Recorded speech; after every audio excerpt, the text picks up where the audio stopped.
Good morning, everyone, and thanks for waking up with The Chase. It's David M's new talk show covering anything and everything related to the hobby. I'm Troy LeCastro. Here is my co-host, David Yarger. How's it going, Troy? It's going well, man. It's premiere day. It's the first day. Yep, little nerves, a little anxiety, but we're going strong here. I'm feeling good. I know. I feel like we're going to shake off the jitters eventually, but it definitely feels like the first day of school, almost like in a new school, right, where you haven't been before. Yep, it's like, oh, man, all these new wild people and adventures that I got to meet. Like, it's just like all this wildness compiled into 1 hour of a talk show. Yeah. Well, that's the thing is I feel like, an hour seems like such a long time, but when we really get into stuff, I feel like it's going to be no time. Well, you know what they say. Time flies when you're having fun. So. And that's what we're here to do, is we're here to have fun, obviously, with all of you, because, we're super excited to hopefully bring the collecting community something new, something fresh. The Chase, we're definitely going to work here to bring you the latest hobby news, show off all the new releases that we can in sports cards, and obviously we want to talk to members of the industry and this community and so much more. So here it is. Grab some coffee, top loaders, cards. The next hour, we're going to be taking you inside the world of sports and sports cards. So introductions are out of the way now, and I think we can get into what happened this weekend in sports. We want to catch you up this past weekend. So let's start off first. Tyler's going to pull up the clip here for us. The 9th Angel in history to do it. Jared Walsh, Saturday night, hits for the cycle. It's a tough feat. It's a tough feat to accomplish. I never hit the cycle. I don't even know if I've done it in slow pitch softball. So. No, I mean, that's what I'm saying. Like, granted, I played hardball for a while. It wasn't very good, but, now I live vicariously through beer league softball. Yes. But I may have hit the cycle there. But obviously, you'll see here on the screen, we're showing they cut together here all of his hits. There's the home run right there. Had himself a heck of a game. And actually, the Angels have been slumping lately. I know. They were 27-17 on May 24th, and they are currently 29-33. Which is ridiculous to think. They went on that long losing streak. So. They're one of those teams that I feel like on paper they should be really, really, really good. Every year. It's kind of annoying. It's like they got Rendon, they got Trout, they got Ohtani, and they got a bunch of other dudes that have filled in pretty well, like Taylor Ward and even Walsh, like we were just talking about, and they continue to just fall every single year. It seems like it's almost confusing. Yeah, it's very, very underperforming team when you have such a offensively heavy team. Mm-hmm. They did pour on the offense in that game, though. They did end up winning 11-6 against the Mets on Saturday night. Mike Trout actually added 2 home runs to that game, so the offense was definitely there for them, as they always are. It seems like the pitching is indeed the issue. Yeah, it seems like it's been the issue every single year, and they try to add guys. Like, they added Noah Syndergaard, who actually hasn't pitched terrible this year, but they just don't have the guys to put them over the top. Yeah, maybe not necessarily the Syndergaard of old, but right. So Trout, I wanted to add a quick little note here. This was really cool. This was from last night, from Sunday night's game. They had him mic'd up on Sunday Night Baseball, and he actually made a comment about collecting cards. So why don't we go through it? When he gets a little older and understands what's going on, have a little package for him and a little maybe like a gift for him. That'd be cool. Yeah. So will you give him one of yourself? Like, this was Dad? I'm collecting a lot of Mike Trout cards, so I got a nice little binder for him. So obviously a cool little clip there of him talking about how he's collecting some cards and his own cards for his young son, Beckham.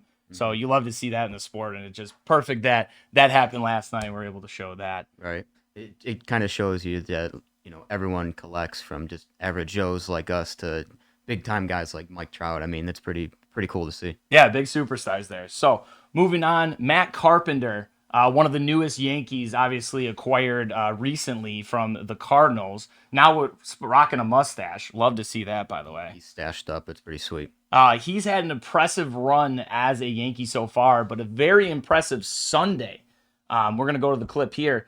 3 for 4 with 2 home runs, 7 RBIs.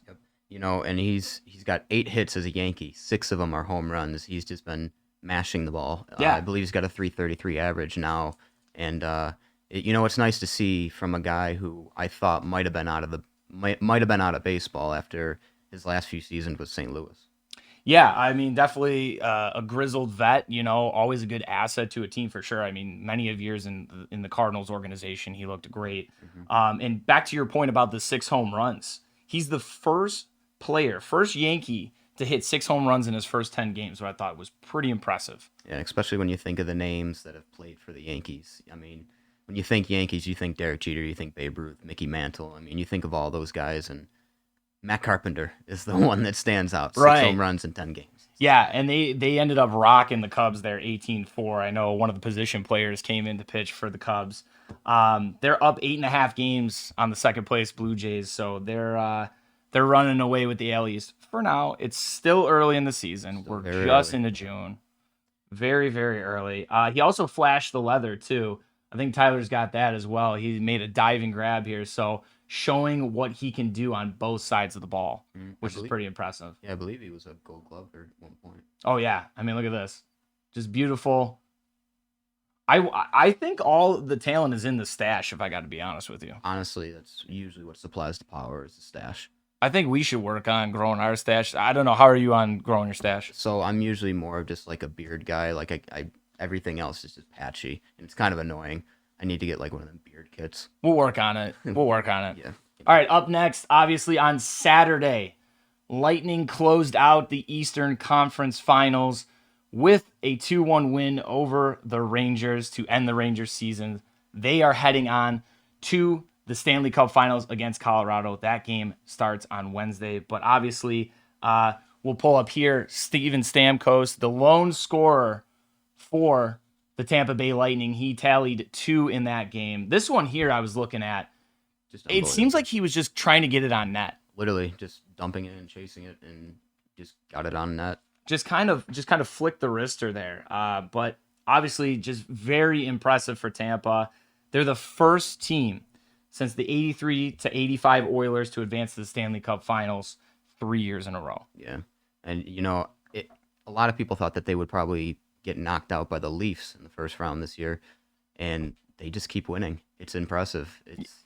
I don't even know what else to say. They just keep winning somehow. Well, I think to your point there, you got the big story here, obviously them going 3 years in a row, but arguably an even bigger story is the goalies in this particular series. But Vasilevsky, I mean, in series clinching games, here's some facts: 200 shots faced, 1 goal allowed, .995 save percent average, and then 0.14 goals against. I mean, just ridiculous numbers there. Exactly. I mean, it's great if you're a team and you can score 2 goals and win a game. Yeah. Or 1 goal. I mean, he just stands on his head every single time they need him. Absolutely lights out. And, there were a couple times there where I feel like he was vulnerable, but never lost composure and just came right back. Yep, I agree. And I mean, even on the other side of things with the Rangers, Igor Shesterkin was very good in the series. It's just, like I said, Tampa just found ways to win. I mean, New York tied it up 1-1, and what was it, like 15 to 20 seconds later? Right. Stamkos came back with the second goal. Stamkos was right back. Yeah. Right back. The Lightning never keep fighting, and that's why I'm honestly looking forward to the Stanley Cup. Yeah, I think you do have to give a tip of the cap to Shesty there. Definitely kept the Rangers in that series for sure. Probably the eventual Vezina winner. That's probably who we saw right there. More than likely. So definitely great. But game 1 is going to start on Wednesday at 8 p.m. Who's winning the series? I got to go Colorado. I also agree. Colorado made easy work of Edmonton. I think I'm going to go Colorado in 6. Yeah, absolutely. All right, so that is it for that. We are going to go now from the highlight reel to what's happening around the hobby. A lot of things going on lately, so we're going to try to catch you up here. So it is being billed as the modern card grail, the LeBron James triple Logan. It is up right now for auction on Golden's website. Last I checked, it was $1.6 million. Pretty ridiculous. Yeah, that's. You can see here on the screen. This is currently right now, like live happening. That is what the auction's looking right now. Excuse me. 1.6 million. Unbelievable. So Card's pretty sweet though. And obviously here too, in an Instagram video, Ken Golden himself says Panini came up with this idea of the triple Logan a couple years ago. And the card ended up becoming, quote, the single most sought after and single most talked about trading card that Panini would ever produce. Let's hear from Ken right now. A couple years ago, Panini came up with the idea for what ended up being the single most sought after and single most talked about trading card that they would ever produce. Everyone in the world was looking for the LeBron James triple logo man with an actual game-used logo from the Cavs, Heat, and Lakers LeBron James game-used jerseys. Everyone was on their social media accounts talking about this card, doing breaks for the card, looking for the card. I even flew up to Canada and busted 15 cases live with Drake trying to find this card. Maybe hundreds of millions of dollars were spent looking for the card, but nobody knew where it was.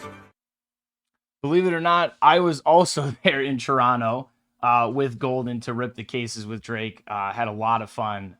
So right now, once again, 1.6 million, and the auction is going to be ending on June 25th. So we'll definitely keep an eye on that. Next up, PSA announced the return of its value service level at $30 per card. It's now available for its Collectors Club members. PSA says the estimated turnaround time for the value orders is about 120 calendar days.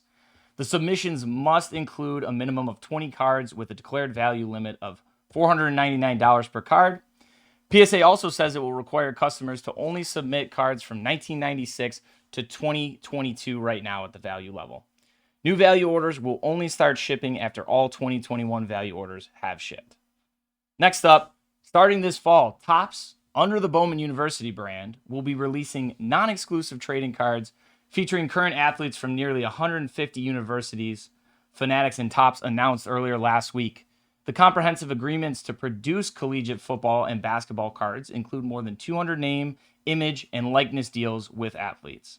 These Fanatics and Top deals fall under the NIL rights.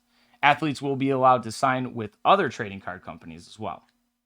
And finally, around the hobby here, Beckett has found its next CEO in Kunal Chopra. The appointment comes as part of Beckett's multi-year strategy growth initiative. Chopra was most recently the CEO of Caspian, a software company and tech-enabled services platform for retail marketplaces. Standing by right now is the man himself, the new Beckett CEO, Kunal Chopra. He's joining us live via Zoom.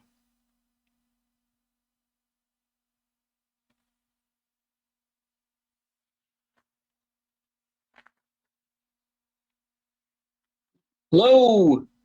He'll be there in a second. All good. Good morning, Kunal. How are you? Can you hear me okay? Cannot. I can hear him. I can hear him pretty well. Oh. Kunal, how's it going this morning? It's going well. How are you folks? Doing well, thank you. There he is, the man himself. How are you? I am good, my friend. I'm good. Nice to meet you. It's a pleasure meeting Pleasure to you meet you too. too. Thank you so much for joining us this morning. We really appreciate it. No, my pleasure. Thank you for having me on. Absolutely. So first, I want to get into it, and could you tell us a little bit about how being in this position that you're in now came to fruition? Oh, yeah, absolutely. So, honestly, I was reached out to by an executive recruiter asking if I would be interested in taking the helm at Beckett. And that started the conversations. At the time, of course, I knew of Beckett as an iconic brand in this industry, but I'm not very familiar with the collectibles industry. I've really been a tech guy all my career. And so it got me the opportunity to really dig a little deeper into the industry, spend some time with people in the industry. I spent time with a bunch of folks at Beckett, met with the board of directors, and one thing led to another, and they offered me the position, and here we are today. Wow. Yeah, that's something. So you spoke a little bit there how it kind of came about, but what really went into the decision where you were like, all right, you know what? I want this position. I want to be in this industry, and I want to represent Beckett. Yeah. So at the end of the day, I am one of those people who just loves to build great products and services for consumers. That's really been my background. Whether when I was at Groupon as the head of product there, as my general management positions at Amazon, at Microsoft, whether it was through a startup called Unicorn. I've always been in that role of, how do we really just serve customers through amazing products and services. And honestly, I think Beckett sort of lacked a little bit of that over the last few years. And I felt that there was really an opportunity to create some amazing products and services for collectors. And that's exactly what our purpose is today as well as Beckett, to create the most amazing products and services on the planet for collectors. And with this new sort of vision going forward for the collectibles industry, for collectors as a whole, I'm really thinking through how can we serve this community better? How can we still utilize the original iconic brand that Beckett has always had in this industry, but even better some of the products and services, use technology in a great way to be able to serve this community even better, is what got me very excited. Not to mention the tremendous growth that we've seen in this industry, the proliferation of digital collectibles, along with physical, really just excited me about the growth opportunity and the opportunity to serve the consumers through some amazing products and services. Absolutely.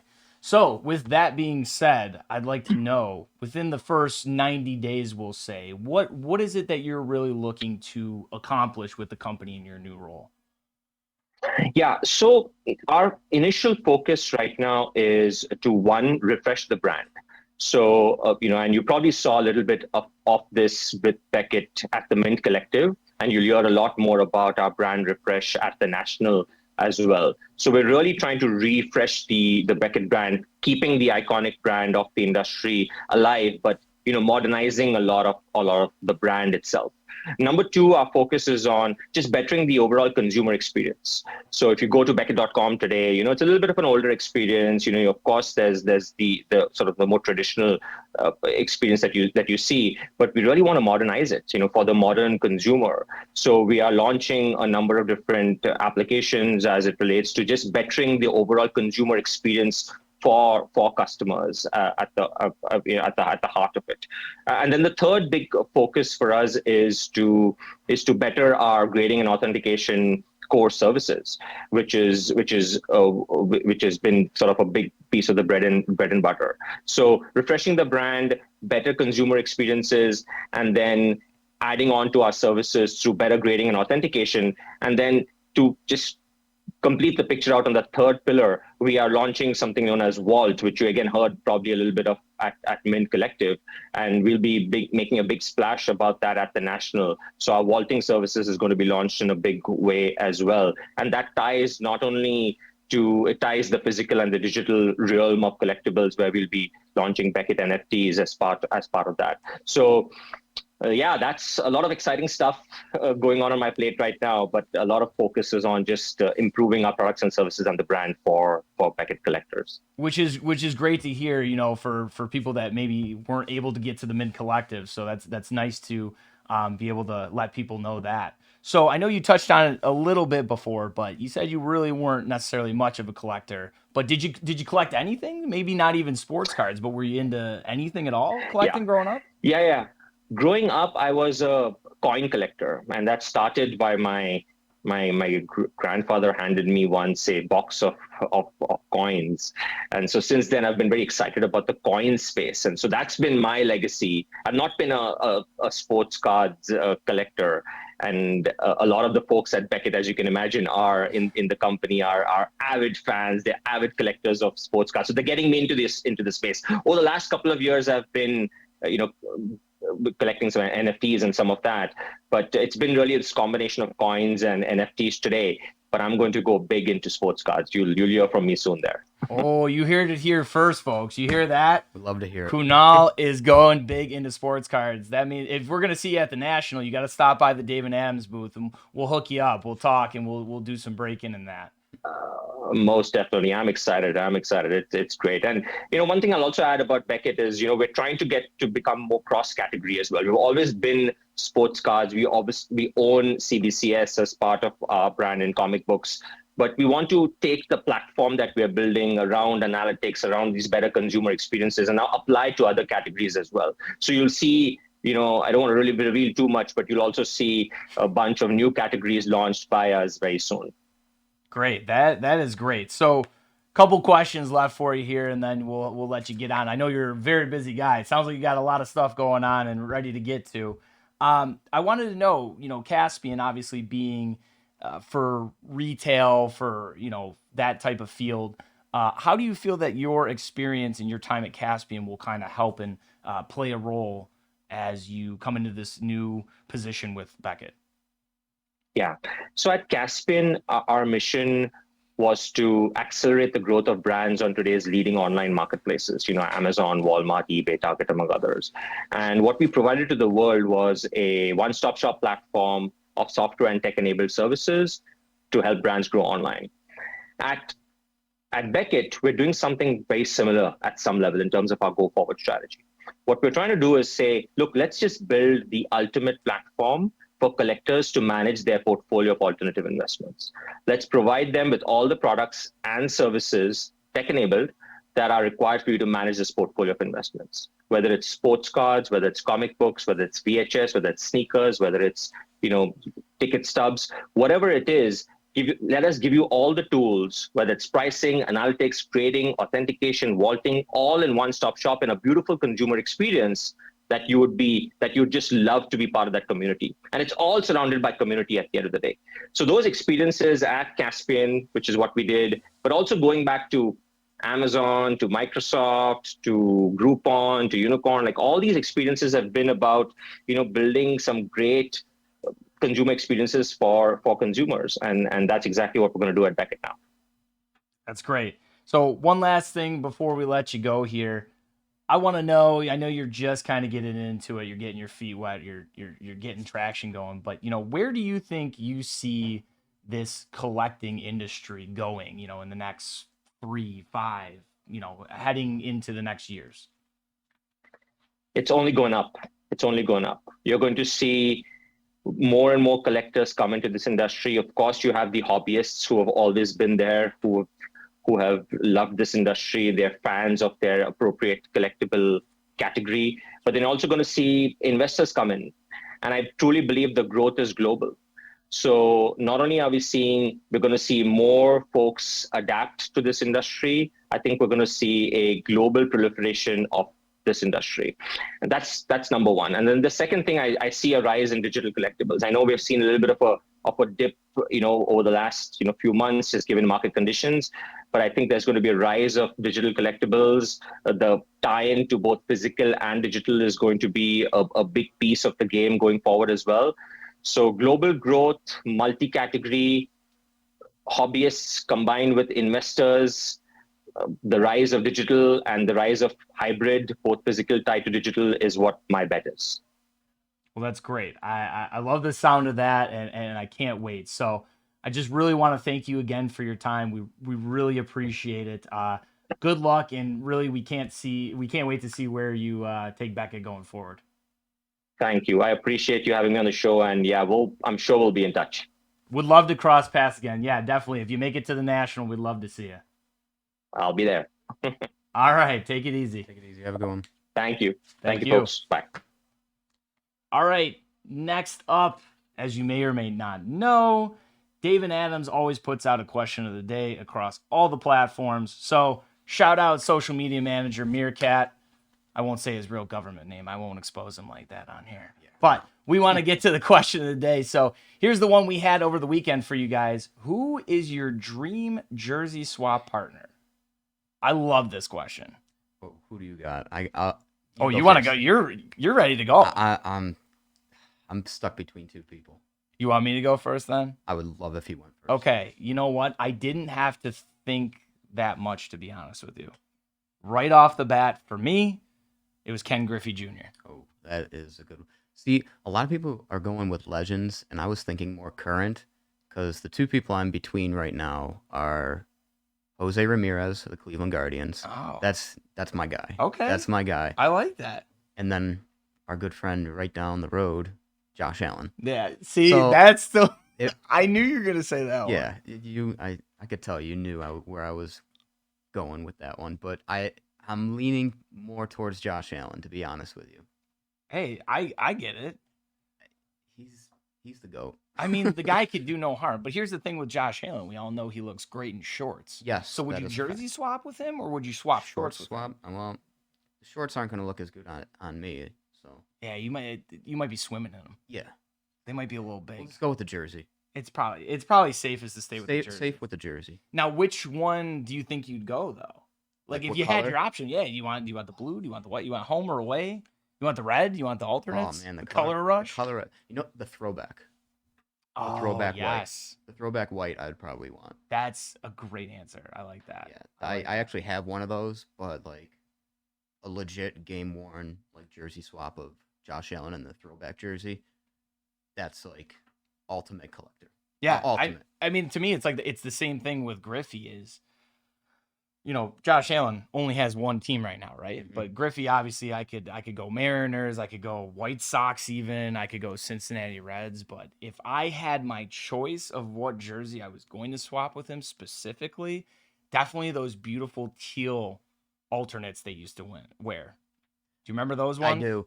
I was honestly thinking the old, because they used to wear them sometimes. The Seattle Pilots, like the blue. Yes, like almost the blue like the and color, gold almost almost? basically the color of your shirt, right? Yeah. Like Those ones are nice too, but just something about The teal. that teal just pops, right? Yeah. And I love the look of it. I love the look Yeah, of it. no, I completely agree with you on that one. You know- The teal is probably the GOAT of Mariners jerseys. I think it stands above the rest for sure. It completely stands agree. out 100%. And I'm just trying to think of like the other teams that he's played for, like the Reds. You could get like the red jersey, but I don't know. I think you made the right choice. I think he was, too. I believe they were still wearing the cutoff. the cutoff, like Yeah. the vest ones too. But yeah, I think you're not gonna find any better than that. But And he had like a cup of coffee with the White Sox. So. so true. And he was like, I think he was like 17, which is just so weird to see him in. Yeah, it was. Right? Yeah. If there and I since you gave Jose Ramirez and Josh Allen, I would say my honorary mention for sure, being a big Red Sox fan, I'm not afraid to admit it, is a David Ortiz. That makes sense. Right? I mean, just absolutely iconic. Yeah, no, I mean, if you're a Boston fan, you either go with him, like more current, you either go him or like Pedroia. Yeah. And I'm not going Manny Ramirez, I'll tell you that much. Which we could both say that too. Yeah, Manny being Manny. Just Manny being Manny. All right, so that is our answers. But we want to see your answers. We obviously asked you this on our Instagram and our Twitter, but we do have the Twitch chat up here. This one comes from JZ0357. Not a jersey, perhaps, but maybe something from a race car would even be awesome to have from like one of my favorite drivers growing up, Jeff Gordon. Truthfully, I was a big Jeff Gordon guy growing up as a kid. Were you? So that hits home. I like that answer. That's If a I'm good being one. honest with you, Jeff Gordon, when we did play EA Sports NASCAR 05, Jeff Gordon was always the guy that we were trying to crash into. I don't know why. I feel like Jeff Gordon, you either loved or hated him. So I don't know. I was on his side. He had my number, 24. So that was my number growing up, and I'm like, oh, this guy is number 24, so I'm gonna root for him. See, that's fair. I have no reason why I don't like him. I don't know. I'm telling you, he was like the biggest love-hate relationship guy in NASCAR. People either loved him Exactly. There was or no they in between. hated him. There was like- no in between. It was like if you ask somebody why they hate him, it's like, well, I don't know. It's in the Right. An answer. I don't have a good answer, but it would be cool to have like the suit for sure. Like if you could swap like the fire suits in that, that'd be amazing. Another one here from Wahoo's in our Twitch chat. I love this one personally as a big wrestling mark. I'm a huge wrestling fan. I'm a nerd, but a Hulk Hogan boot swap, brother. Yes. Let me tell you something, brother. We're gonna have a boot swap. Yes. I love that. But honestly, like, so if I was piggybacking off that, I would think, me personally, I would go maybe like Stone Cold Steve Austin's vest that he used to wear to the ring. Oh, that one, yeah. You know? What about some John Cena wristbands? Heck yes. Are you kidding me? Or no? The problem is you can't see him, though. So if you're swapping with yeah. him, you can't even see him. Yeah. What about if The Rock is doing the people's elbow and he tosses the elbow pad? Oh, out yeah. to you? Now that one. 100%. Now that one would be pretty cool. Mine forever gone. That's it. That's it. Oh, this next one from Tank TVs one of my buddies that's watching right now a Gorkys Hernandez Pirates jersey. It's a long story, That's a but deep cut. Gorkys Hernandez, one of the greatest names in baseball history. 100%. Yeah, there's some good ones out there. I like a little Luis Tiant. Yes. You know, that was just off the top of the dome, obviously. Yeah. Crime Dog, Fred McGriff. Hey, there was a dude named Kosuke Fukudome. I remember him. He played for Cleveland for about 3 months. A little cup of coffee? Yep. And Yasiel Puig, he actually played for Cleveland too. I actually got a T-shirt of him for all the month and a half that he was with Cleveland. So. Amazing. You'll get to know as we go on. I have very bad jersey luck, but continue. No problem. Honestly, real quick, I did have a problem with that too. One time I tried to buy a Kiko Alonso Bills jersey. He was gone. Yeah, so, never again. We don't have enough time for all my jersey stories. We'll get it. I think we'll save that for another episode, though. Yes. We could do jersey stories. I like that. Real quick, too, here. Wahoo again. Coming in. Troy, did you know Veer Mahan was a Pirates prospect? Are you pulling my leg? I can't tell if he's pulling my leg or not, but that, honestly, this guy's massive. This Veer Mahan guy, he's like probably got to be close to 7 foot, but I wonder what position he even played. Yes. Oh, Chris Smith, 324. I would love to trade a hat for Conehead's cone.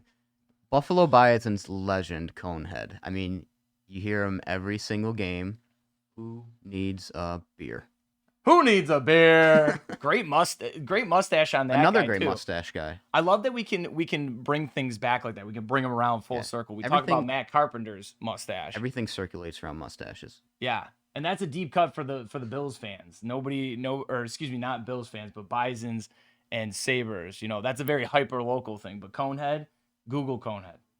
Seriously. Yes. All right, we're moving on now to our Instagram and Twitter answers. We just had a little fun with the Twitch chat there, which we'll do episode to episode. But Freddie Reen here saying Kobe Bryant. Yeah, good 8 or 24. 8 or 24. Personally, I'd go 8 because I liked the look of the Lakers jerseys back when like him and Shaq had the dynasty run. I don't know, just there's little differences between 8 and 24, but I think the 8 would look better in my opinion. I'm biased. I'm gonna pick 24. That's okay. Well, that's what we need though. We need that back and forth, right? I mean, I'm always gonna pick 24 if it's available. So fair enough. I mean, yeah, that is your number. Yes, copyright. I got to hear the story behind that one day. Yeah, one day. One day. All right, next up here, we've got the Polar Bear Pete Alonso or Clayton Kershaw for sure. That's from NJ Card Collector. Polar Pete, I love that one. Home Run Derby champion for how many years straight? 2 years, I think, right? 2 or 3. 2 or 3 in a row. Nice the pinstripe one. Yeah. It's good looking. Next up, who we got? Greg Maddux from Suede Wade. There you go, another legend there. Yep, another part of that big Atlanta Braves pitching staff in the 90s. Glavin, him and Schmaltz. Yep. Unbelievable. I would swap glasses with Greg Maddux. Remember when he was wearing those glasses for a while? That would be a nice collectible item. Yeah, right. See, you gotta get deep like that. This is from Roscoe Rips. I like this one too. Brian Dawkins for sure. Yeah, Brian Dawkins is definitely. He replied to me once on Twitter. He was a nice guy. Really? Yeah. Pretty cool. I mean, this guy's got. I mean, what do I say? Gabriel Iglesias, fluffy guy. He follows me on Twitter. That's it. That's all I got.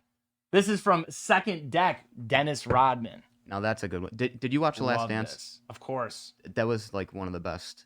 When they were talking to him about getting rebounds and like what direction the ball is going to fly off the rim, and then like how he just left the Bulls for like a week to go to Vegas and then be in the WWE. Like that guy, he probably has some stories. Like if you were to just sit down with him for like an hour, imagine what he could tell you. I mean, the man was allowed to go to Korea, so yeah. If I could get 45 minutes with him to talk to him, I would. I'm sure I'd have a ball. But you're right. I feel like so many people see him as one thing on the outside, but he's very much something totally different. Like, that, like you said, that basketball mind that he had, and how smart he was. But, people just need to let him be him, and he'd show up, and obviously he got the job done. Yep. But that's cool too, because you got to think you could go a Detroit jersey, you could go a Spurs jersey, a Lakers jersey, or a Bulls jersey if you're going Dennis Rodman. If you're gonna go Rodman, you got to go Bulls. I'm sorry. I know. I agree. I would do the black Bulls jersey with the red lettering. Yes. I think that would be my go-to. That would look good. With the pinstripe one? Yeah. Yes. Amazing. Our boy Moosey here. Moosey getting in the mix here with Joe Sakic or Wah in 96. And I believe he's saying Dominic Hasek is a close second for sure. Hasek, one of the legendary goaltenders, so I mean that's a tough one. And then Patrick Waugh is obviously up there too, right, with Hasek. So loved watching Hasek growing up. Obviously, I mean him just rolling around out there, just standing on his head. His like didn't legs are make up sense. in It the like air. didn't make sense what he was doing, but it just worked. No, I would tear everything in my body if I tried to move like him. I know he's like upside down, like with his pads up in the air, like. Yeah, I mean that's probably because I'm not a beacon of health. I'm probably the most unhealthy person I know. We're not in our athletic peak. Not anymore.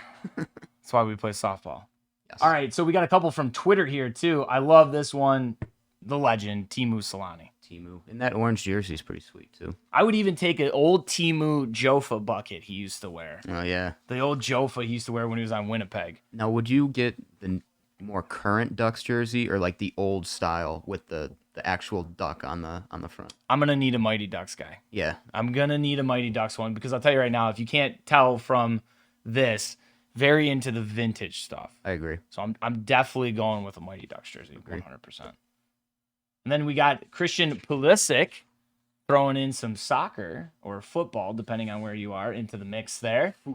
Football Americano. No, that's actually pigskin there. So that's a good one. And then I think we had one more. We do from James Mast, Sidney Crosby, or Marc-Andre Fleury. The guy has got to be a Penguin fan. Just saying. What tipped you off? Sidney Crosby and Marc-Andre Fleury. Good point. Just saying. That's a good point. He's Yeah. a big 4-1-2 Yinzer kind of guy. Oh, so yeah. He loves to go downtown to get some hoagies. some Primantis. Hey, listen, I'm going to tell you something right now. I love Primantis. I'm going to look right into the camera. This one. People say that Primantis is overrated. It's not. Don't be that guy. Fries on a sandwich with some coleslaw, some gabagool, put it on there. It's great. I will admit I've been to Pittsburgh a ton of times and I have not had a Primanti sandwich. I know. I think you know a person. I know like a ton of people in Pittsburgh and I still have not gone there. What is wrong with me? Yeah. Let's go to Pittsburgh. We'll go to a Pirates game. That's fine. We'll get everybody going. Yeah. We'll vlog it. We'll bring Tyler along. It'll be the whole thing. Yes, I agree. Let's do a show from PNC. I don't even know if that's humanly that? possible, but let's try it. Hopefully Tyler, Tyler heard that one. We're going to PNC. Book it. We're going. I'll give my shout out my friend Jenna Harner, a sports reporter down in Pittsburgh. We'll get her on the show. Literally, we'll end the show doing a Primanti sandwich review. I think that's a great idea. Needs to happen now. All right, book it. All right, now that we've gotten all hungry, Mondays are usually an exciting day for us, obviously, because we're finding out what's coming out this week and what's going to be hitting shelves in terms of sports cards. So let's see this week in wax. So I'm going to pull this one up. I want to give you some notes here, but Tyler, super producer as we like to call him, he's going to pull up the page and show you guys what we have on DA Card World currently.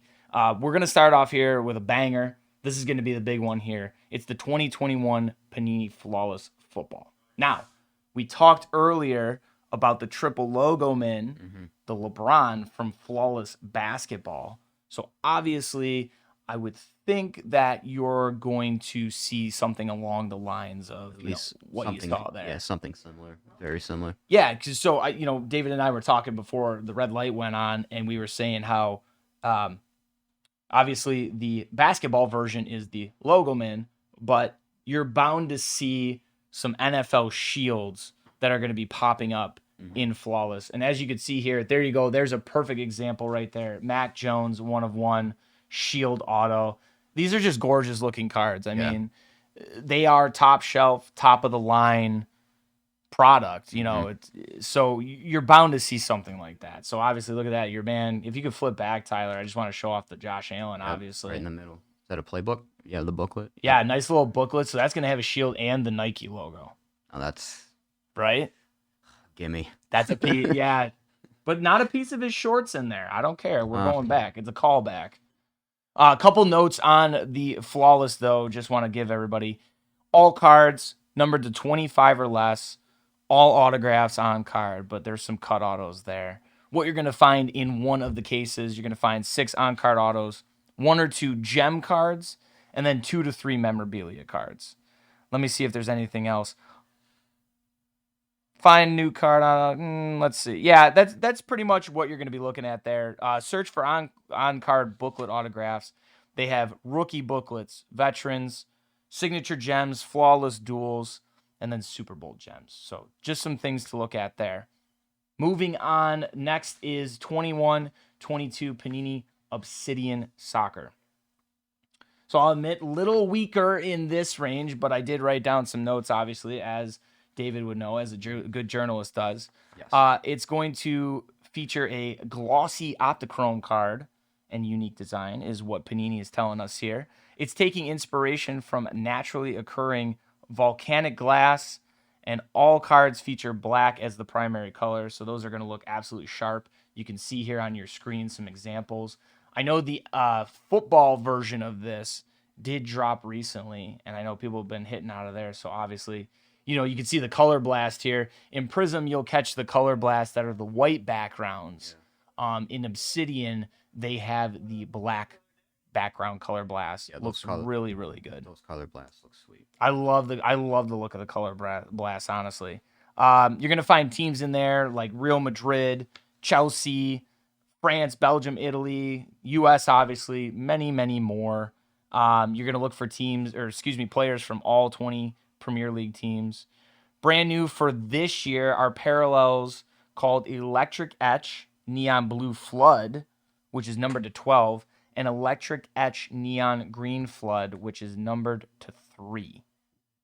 So make sure you're looking out for that. 4 autographs or memorabilia cards, 1 parallel, 1 insert or insert parallel, and 1 base per box. So it's going to be just like Flawless, it's going to be that 1 pack, 7 cards. Boom. So nice. So then we're moving on. We're going to stick with soccer, though. This one is the 2021-22, this is a mouthful, Topps UEFA Women's Champions League Chrome Soccer Hobby. What was that? Can you repeat that? Yeah, you want me to go again? Just one more time. Yeah, sure. Okay, so 2021 Topps. No, just kidding. But this is the... I should have done it for you. So this is actually the first time in history that you're going to see this, the official Topps Chrome 2021-2022 UEFA Women's Champion League Collection. There you go. I did it for you again. Thank you. Of course. Asking you shall receive. This Chrome product, though, will feature the competition's biggest teams and most talented players, according to Topps.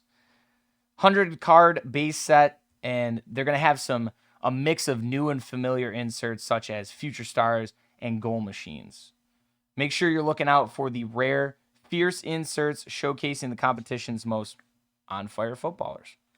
And you're going to get 1 autograph per box. All right, next up here is, we know that the Prism Football Hobby Edition did just release, I believe, a couple weeks ago now. But next up here is going to be the Panini Prism Football No Huddle. I've seen breaks. I've been watching on Instagram, and the hobby version of this stuff is hitting. Like, people are getting crazy loaded packs, gold vinyls everywhere, stained glass, autos, you name it. So I'm really excited to see what will come from No Huddle here. Yeah. Loaded with exclusive content that may not have been, in the hobby. Obviously, there's some hobby exclusive stuff. 10 exclusive No Huddle Prisms and 1 No Huddle Prism autograph per box on average, Panini says. Every box delivers about 18 rookies on average as well, and we know that the 2021 class, very, very deep. Yep. A very deep class, and that's not just at quarterback. I mean, your wide receivers and your running backs as well. Even Micah Parsons at linebacker. Yeah, seriously. I know some guys, too. J.C. Horn, obviously, Joe Horn's son. I'm not sure how well his rookie year went, but... Winfield.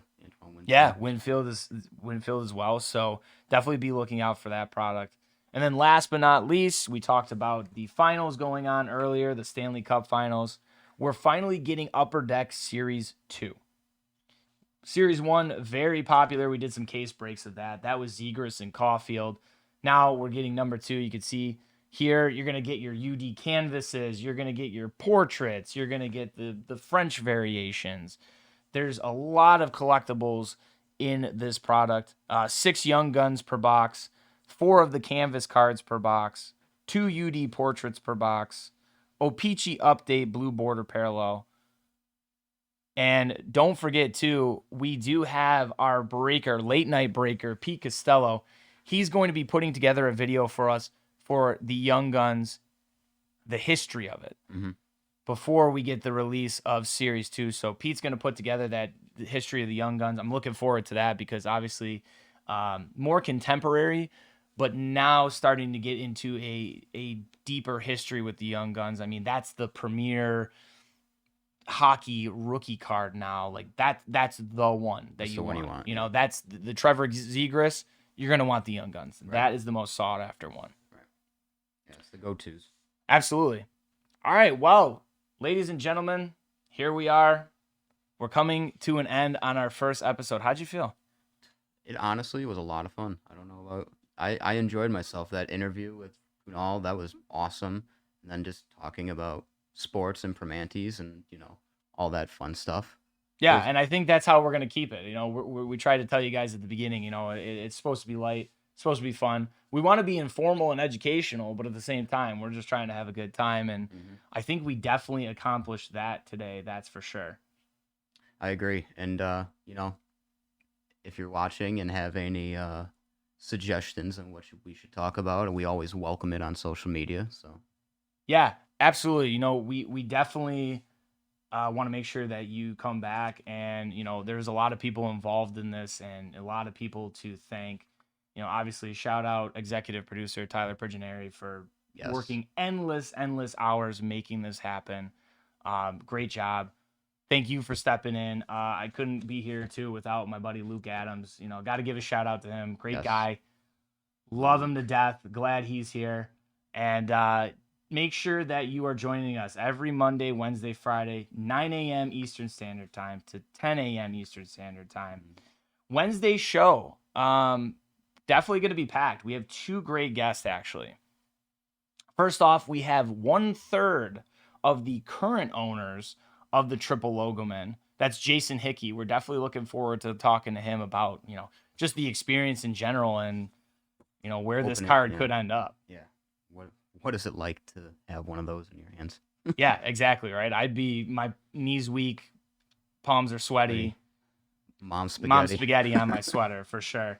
And then also we are going to have Andy Broom from CSG, excuse me. He's one of the senior grading finalizers. We're going to have him on because CSG told us recently that they actually had a case where they came into a Tom Brady, a fake rookie card. So I want to talk about that. We want to talk about that case with them. And then obviously just kind of what our back and forth banter. Our back and forth banter. Yeah. We kind of want to just talk about, you know, what you should look for and what you could spot if it is a fake and things like that. So make sure you are joining us then for that. I think that's going to do it for us today, folks. Yeah. We appreciate you joining us. Real quick on the Twitch stream, my mother commented. Just want to say thanks for watching. Appreciate it. Thanks, Mrs. Yarger. Yes. My mom doesn't know how to use Twitch, or else she'd be in here too. So thanks, Mrs. Yarger. We appreciate that. All right, guys. Well, hey, we'll see you Wednesday. And until then, keep chasing. Keep chasing, baby. I'll hit that camera eventually.